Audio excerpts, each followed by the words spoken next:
నేను చాలా స్పష్టంగా ఒక్క స్కూల్ కూడా మూయకూడదు అని ఆదేశాలు జారీ చేశాను.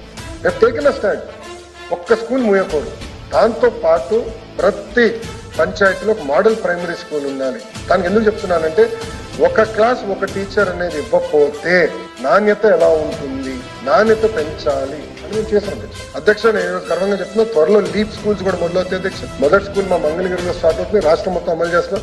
With world class hard and social infrastructure, best teachers there also going to start అధ్యక్ష. ఎందుకు మనం ప్రైవేట్ తో పోటీ పడలేము అధ్యక్ష? చేయగలుగుతాం.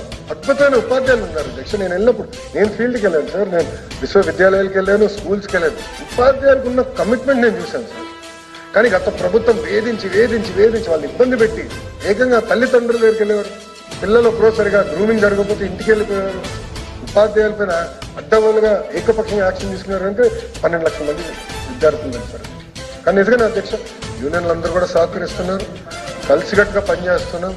విద్యా వ్యవస్థకి, ప్రభుత్వ విద్యా వ్యవస్థకి పూర్వ వైభవం తీసుకురావాలని లక్ష్యంతో పనిచేస్తుంది.